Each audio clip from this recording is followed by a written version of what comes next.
They said the game was over, but somehow, Mark Carney just flipped the entire board again. For weeks, Washington's been whispering that Trump's tariff gamble was going exactly as planned, that Canada would fold under pressure, that the Carney government would beg for a compromise. But what no one saw coming was how fast the tables could turn. And tonight, that shift isn't just political. It's economic, global, and irreversible. Something happened behind closed doors. Something that not even Trump's closest advisors were prepared for. Insiders are calling it the quiet checkmate. Because Carney didn't announce anything. He didn't make a big speech. He didn't brag. And yet somehow, every move Trump made over the past 2 weeks now looks like it was walking straight into a trap. Let me break it down. A few days ago, American manufacturing numbers started to slide faster than expected. Supply chains that were supposed to strengthen under Trump's new trade model suddenly froze up. The reason? A sudden spike in pricing from key Canadian suppliers. But here's where it gets wild. Those same companies were supposedly under temporary review by the Canadian government until this morning. Suddenly, that review ended. Their export licenses? Cleared.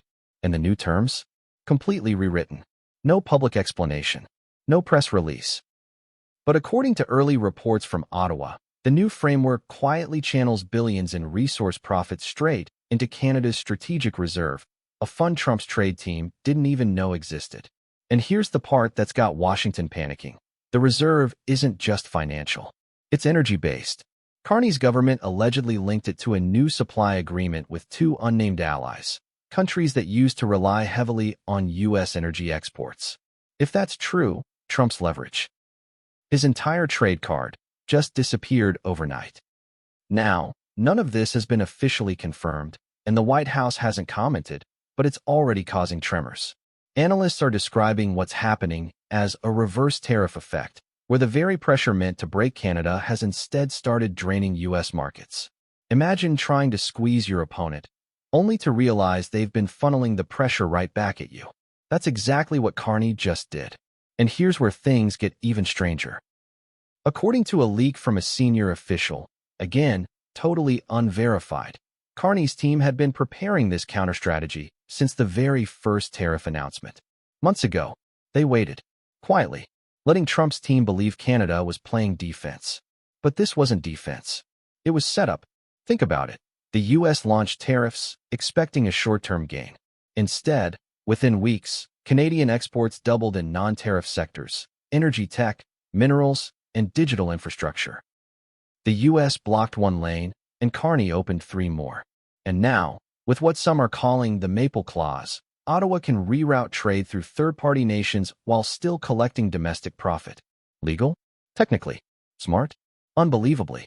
People in Washington are reportedly furious. One senator was overheard saying, "We got outmaneuvered by a banker." But that's the thing. Carney's not just a banker. He's a strategist. A quiet one. The kind who doesn't need to win headlines. Because he wins outcomes. Now, here's the twist. A confidential note from the Department of Commerce, again, this hasn't been verified, suggests that U.S. tariffs on Canadian goods have actually boosted Ottawa's tax revenues. Let that sink in. Every time the U.S. imposes another tariff, Canada's economy collects more through redirected fees and price adjustments. It's like Trump's trying to punish Canada and accidentally paying them instead. Meanwhile, American companies caught in the crossfire are starting to pressure the administration for answers. Some have even begun seeking temporary exemptions just to keep their Canadian suppliers.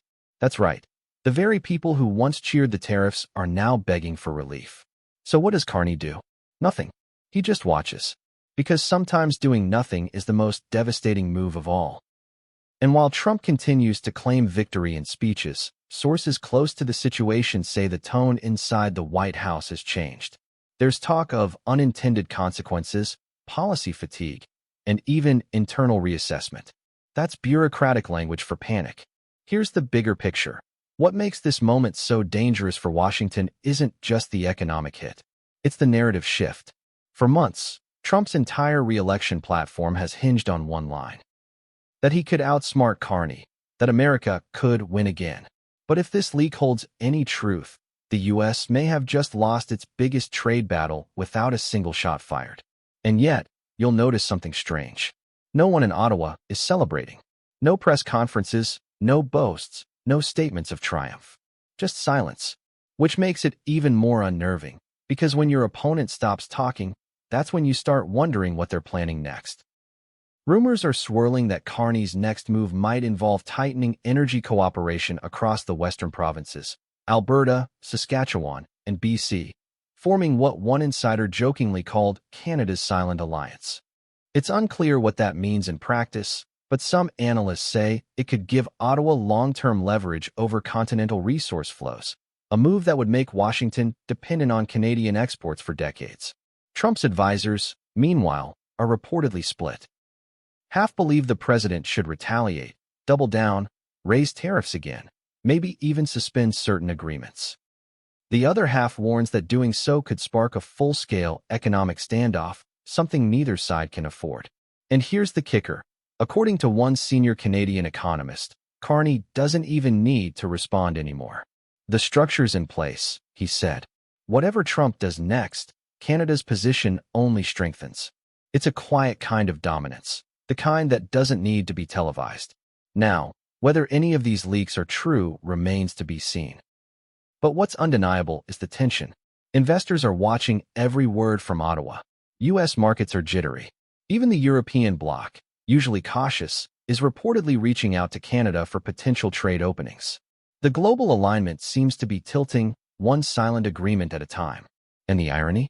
This entire spiral began with a tariff meant to restore American strength.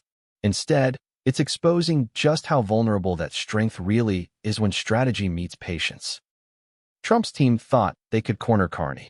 Instead, they walked straight into a maze that Canada built years ago, a maze of economic networks, trade reroutes, and energy dependencies so complex that even Washington's best analysts can't fully map it. And now, the U.S. is stuck. No way to retreat without admitting defeat. No way to advance without making it worse. That's why, tonight, people are calling it what it is, not a battle, not a deal, but a quiet outplay. Because somehow, without a single dramatic announcement, Carney managed to trap the world's most powerful economy in its own strategy. And the U.S., for the first time in decades, might have no way out. But the real question, the one no one dares ask out loud, is this. If Carney could pull this off once, what else has he already set in motion?